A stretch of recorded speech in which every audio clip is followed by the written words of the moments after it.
can't. Look, I don't think I'm doing anything differently.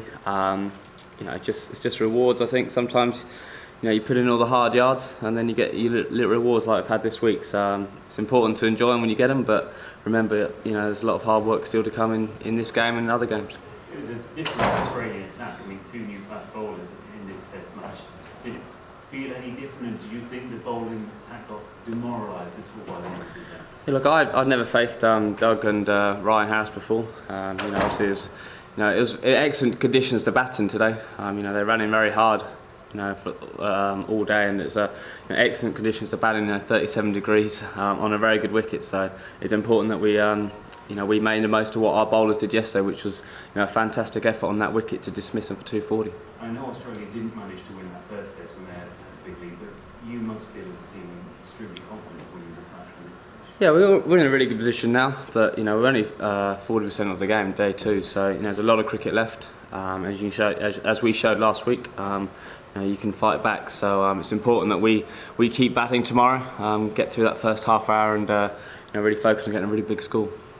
Obviously, you've had periods in your career before where you score big runs, but perhaps you've never spent as much time in the crease over such a short period of time. How tough is that for you mentally and physically and everything? It's probably better mentally than it is when you're not scoring any runs. Look, at tee I was quite tired. Obviously, it's 37 degrees. It's up there, one of the hottest days I've played cricket in.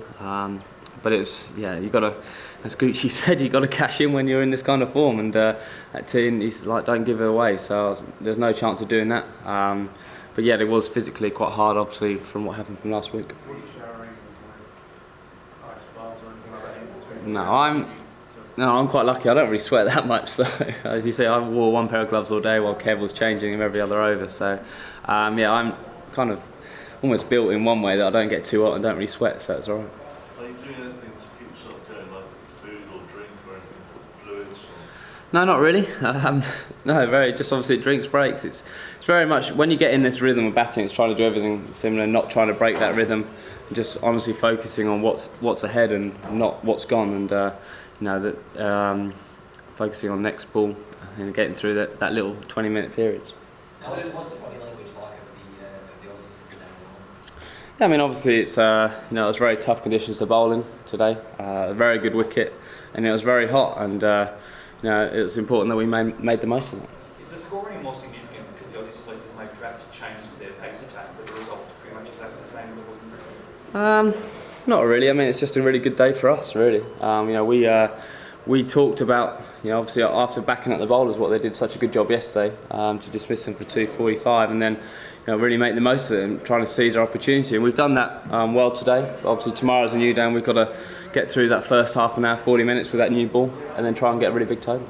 There must be moments when your concentration does waver a little bit. When you get to those points, are you doing anything to get yourself back on track? I mean, these last summer reference point for you. Yeah, I think you've got to, if you ever need a reminder of cricket, how quickly it changes, you only need to look at, for me, last summer. So it's, look, the art of batting is concentrating for a long period of time and not making mistakes, and you've got to keep reminding yourself about that when you bat, and you do remind yourself almost every ball.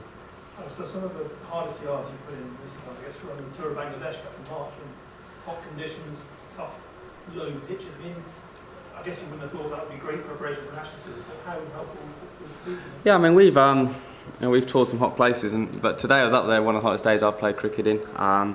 So it's, I think we're accustomed to it in one way, that we spend a lot of time playing in hot conditions. So it's a testament to our fitness as well as players, and obviously the backroom staff, to make sure that we can produce that all the time. Are you as fit as you've ever been in person? Yeah, pretty much. It's the second time in 3 innings that we've lost Strauss very early in the innings. How much of a blow is that when you're out there as a partnership, and how have you coped with his loss? Yeah, I mean, it's obviously, it wasn't an ideal start today, but the way Troddy came in, he came in full of confidence and backed up what he did last week as well. Now, we've obviously got a good little record there as a partnership at the moment. Hopefully I can continue to enjoy batting with each other, setting each other little targets, trying to get another 5 runs, and it's worked well for us the last week. How did you read Strauss's dismissal? It just seemed like a straight ball that got straight to him. Well, it's too tight to leave, isn't there? A good one and a bad one. And I think he picked a bad one.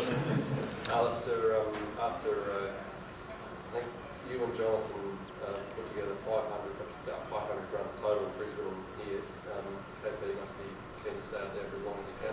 Yeah, I know. He said he had his pads on for about 11 hours or so, but before he finally got a bat, and the way he batted there, it looks like he really wants to make the most of it. And he played really well in Brisbane without getting a big score, and he looked really good today, and hopefully he can continue that tomorrow.